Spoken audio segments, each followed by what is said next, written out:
Mythological సినిమాలు ఎందుకు box office వద్ద మ్యాజిక్ చేస్తున్నాయి? స్మాల్ బడ్జెట్ తో వచ్చినా సరే బాక్స్ ఆఫీస్ బద్దలు కొడుతున్నాయి ఎందుకు?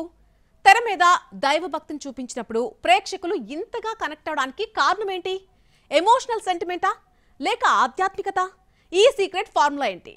ఇక మన ముందున్న ఈ 3 సినిమాలు ది పవర్ ఆఫ్ గాడ్ ని ఎలా నిరూపించాయో చూద్దాం. మహావతార్ నరసింహ కేవలం 15 కోట్ల బడ్జెట్ తో వచ్చిన యానిమేటెడ్ మైథలాజికల్ సినిమా బాక్సాఫీస్ వద్ద సునామీ క్రియేట్ చేసింది.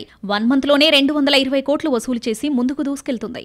ఇండియన్ యానిమేషన్ మూవీ హిస్టరీ రికార్డులు తిరగరాసింది. ఈ సినిమాకు ప్రేక్షకులు ఎందుకు ఇంతగా కనెక్ట్ కావడానికి కారణమంటే తరతరాలుగా మనకు తెలిసిన పౌరాణిక గాథను కళ్లకు కట్టినట్లు ఓ యానిమేటెడ్ మూవీ ద్వారా చూపించడంలో సక్సెస్ అయింది మూవీ టీం. సినిమాలో గ్రాఫిక్స్, ప్రొడక్షన్ వాల్యూస్ ఒకదానికి మించి ఒకటి ఉందంటే ప్రేక్షకులు కాసుల వర్షం కురిపిస్తున్నారు.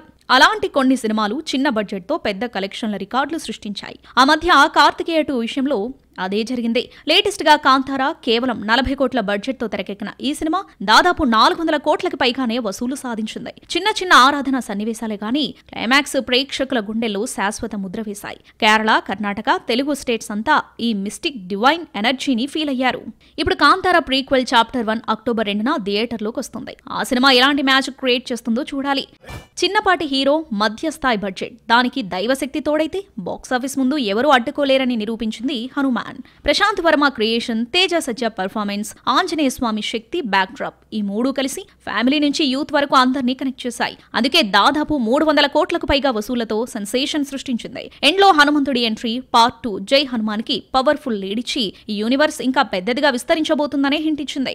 ఆదిపురుష్ 600 కోట్ల బడ్జెట్, భారీ ఎఫెక్ట్స్, కానీ తెర మీద రామాయణం లాంటి పవిత్ర ఇతిహాసాన్ని క్యారికేచర్లా చూపించడంతో, అంటే అసలు పవిత్రమైన పాత్రలను, గంభీరమైన సన్నివేశాలను సరదాగా ఓవర్ గా కార్టూన్లా చూపించడంతో ప్రేక్షకులు కనెక్ట్ కాకుండా దూరమయ్యారు. బ్రహ్మాస్త్ర 400 కోట్ల బడ్జెట్, స్టార్ కాస్ట్, కానీ కథలో దైవిక శక్తి కన్నా VFX over dose, emotional connect లేకపోవడంతో గ్రాఫిక్స్ కూడా కాపాడలేకపోయింది.